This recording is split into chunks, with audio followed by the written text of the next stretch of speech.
Few criminal duos in history have captured the public's imagination like Bonnie and Clyde. Their notorious crime spree across the heartland of America made them legends, but behind the romanticized image lies a much darker reality. From daring heists to deadly shootouts, there's a lot more to their story than meets the eye.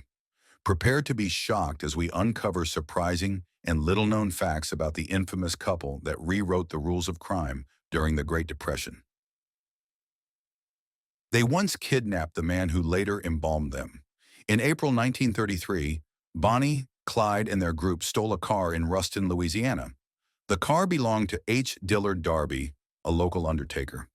Determined to retrieve his vehicle, Darby gave chase in another car owned by his friend, Sophia Stone. The pursuit led to an unexpected encounter with Clyde, who ended up forcing both Darby and Stone into Darby's stolen car. Interestingly, during this time, Bonnie seemed to enjoy conversing with the pair. In a moment of dark humor, she even asked Darby if he would be the one to embalm her and Clyde when their time came. She reportedly said, "I know you'd enjoy it. Promise us you will." After driving across the state line into Arkansas, Bonnie and Clyde released Darby and Stone, handing them $5 for their journey home. Darby later remarked that neither of them was much worse off for the experience. In a twist of fate, Darby eventually fulfilled Bonnie's strange request. The following year, after Bonnie and Clyde were killed, Darby was one of the people who embalmed them. Bonnie was in a car accident. Clyde walked with a noticeable limp after losing 2 toes, but Bonnie also struggled with mobility. In 1933, while Clyde was driving near Wellington, Texas, he missed a detour sign, resulting in a serious car crash. During the accident, Bonnie was severely injured when acid from the car battery spilled onto her leg. W.D. Jones, one of their associates, later described the burns on Bonnie's right leg. The skin was completely gone from her hip down to her ankle, with some areas so damaged that bone was visible. After the crash, the group made their way to the Pritchard farm nearby, where they used baking soda and other household remedies to slow the effects of the acid. The Pritchard family strongly urged Bonnie to seek medical help, but the group refused. As Clyde prepared to leave, a visitor at the farm, Alonzo Cartwright, quietly slipped away to notify the authorities. Soon after, Sheriff George Corey and City Marshal Paul Hardy arrived. Clyde and Jones were already on guard, with Jones reportedly greeting them by saying, "You're just in time. We need to borrow your car." Clyde lost 2 toes in prison. In 1932, while serving time at Eastman Prison in Texas, Clyde went to the infirmary due to an injury to his foot. By then, he no longer had all 10 toes. Only 8 remained. Accounts vary, but it's believed Clyde either removed his own toes or had his cellmate do it to avoid harsh work assignments in the prison. What Clyde didn't know at the time was that his release was just around the corner. His mother had successfully appealed for his parole, and within a week of losing his toes, Clyde was set free. The loss of 2 toes, including his big toe on the left foot, left him with a limp that would last a lifetime. As a result of this injury, Clyde often drove without wearing a shoe, a habit he maintained until the end. In fact, he was shoeless the day he and Bonnie were ambushed in 1934. Bonnie died with half of a sandwich in her hand. On May 23, 1934, Bonnie and Clyde were driving a Ford sedan near the Texas-Louisiana state line when they were ambushed by law enforcement. Authorities from both states had coordinated to set up a roadblock. As the couple approached and slowed down, the officers, hoping to capture them alive, became overwhelmed by confusion and opened fire. More than 160 bullets were fired at the car from 6 different directions. Once the car came to a stop, the officers cautiously approached, unsure if either Bonnie or Clyde might still be alive. However, when they reached the vehicle, they found both had died. Bonnie was said to be holding, or had close by, a half-eaten sandwich, one of the meals she and Clyde had picked up from a cafe in Gippsland, Louisiana, just before. They had gotten a fried bologna sandwich and a BLT to go, traveled 8 more miles, and then met their end. In the aftermath, several of the officers involved in the ambush gave interviews. Frank Hamer, who led the operation, reflected on the event, expressing his discomfort at the situation. He remarked that although he didn't want to shoot a woman, If he hadn't acted, the situation could have gone very differently for the officers involved. Bonnie died married to another man. When Bonnie and Clyde were fatally shot in Louisiana on May 23, 1934, Bonnie was wearing a wedding ring. However, it was not from Clyde. At just 15 years old, some accounts suggest she was 16, she married Roy Thornton. Bonnie was infatuated with Thornton, even having their names tattooed on her thigh.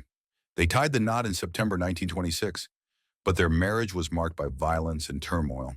Bonnie's mother, Emma, recounted how Thornton would often disappear for a month or so, only to return unexpectedly, expecting a warm welcome, which Bonnie always provided.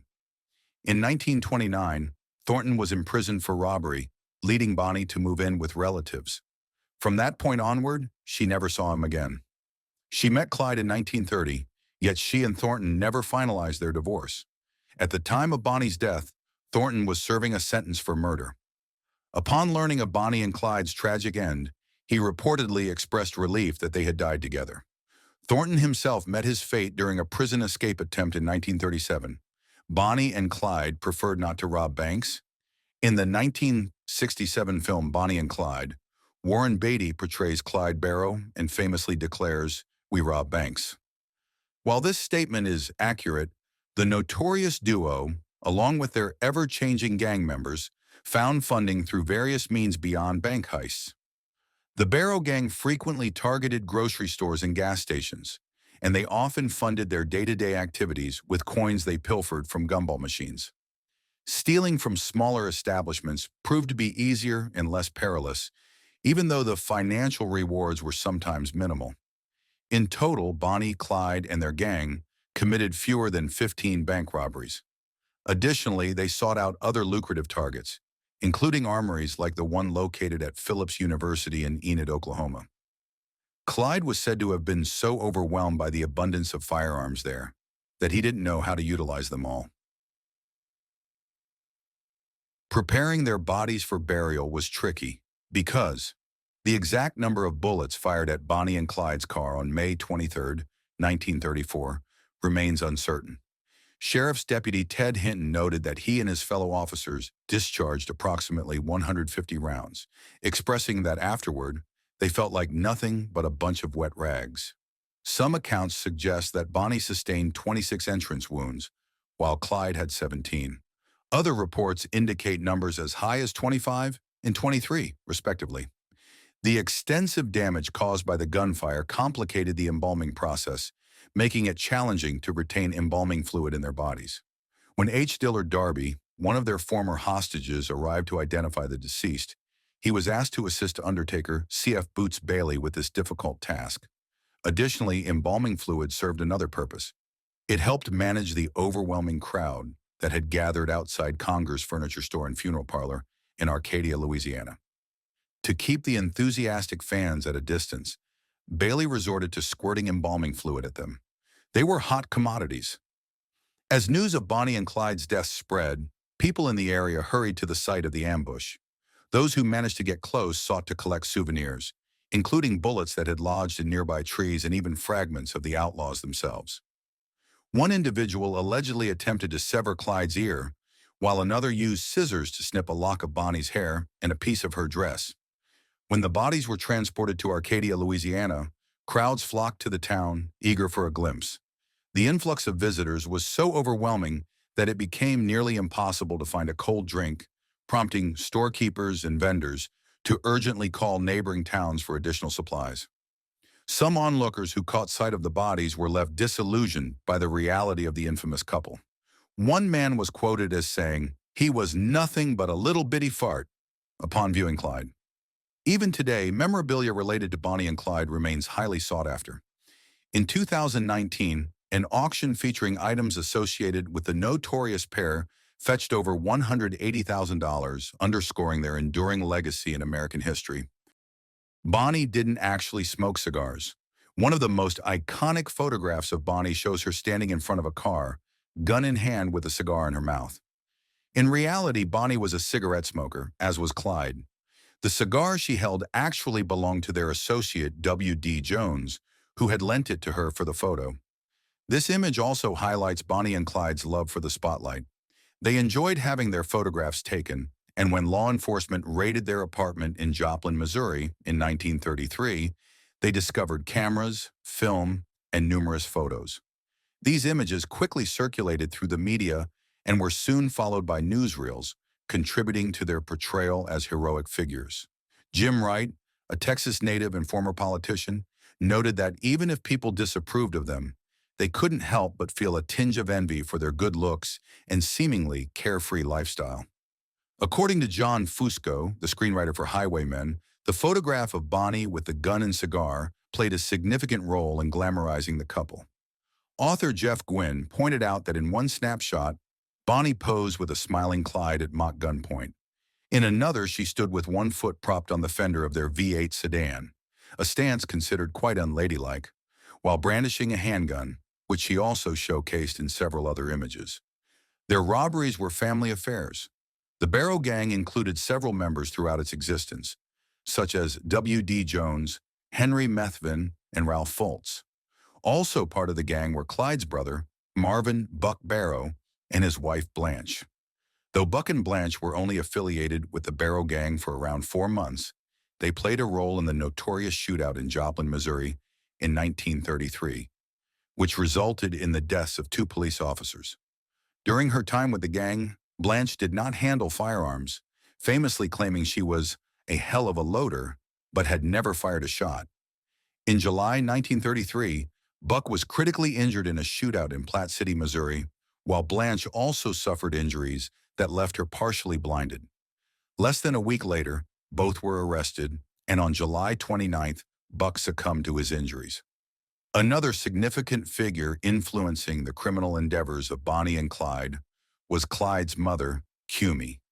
She successfully negotiated her son's release from Easton Prison in 1932 and played a dual role throughout Clyde's life by both supporting and benefiting from his criminal activities. Bonnie was a poet and Clyde was a musician. Bonnie composed many poems during her lifetime, including a collection of verses she wrote while incarcerated in Kaufman County, Texas, in 1932. One of her works, titled Suicide Sal, tells the story of a heartbroken gangster named Sal who takes her own life. Another notable poem, appropriately named The Story of Bonnie and Clyde, reflects on how they were perceived by society and attempts to explain their choices. The concluding lines of this poem foreshadow their eventual fate. Someday they'll go down together, and they'll bury them side by side. To few it'll be grief, to the law a relief, but it's death for Bonnie and Clyde. In response to Bonnie's poetry, Clyde also tried his hand at writing, though he humbly noted that his efforts fell short of her talent. He wrote, "So I guess I will call it a flop, but please God, just one more visit before we are put on the spot." While Bonnie's literary skills garnered attention, Clyde was known for his musical talent, particularly as a guitarist and saxophonist. He had aspirations of becoming a professional musician before ultimately choosing a path of crime. This duality of creativity and criminality adds depth to their story, illustrating how their artistic inclinations coexisted with their notorious lives. Bonnie and Clyde weren't buried together. Bonnie and Clyde had always expressed a desire to be buried together, knowing that their time was limited. However, when the moment came, Bonnie's family made a different decision. Her mother, Emma, ensured Bonnie's body was sent to the McKimmy Campbell Funeral Home, while Clyde's body was taken to the Sparkman Holtz Brand Funeral Home, both located in Dallas. On May 26th, thousands of people attended Bonnie's funeral. She was initially buried in Fish Trap Cemetery, but was later moved to Crown Hill Cemetery in 1945. Clyde's funeral, held on May 25th, was a smaller, more private affair, and he was laid to rest beside his brother Marvin, known as Buck, in Western Heights Cemetery.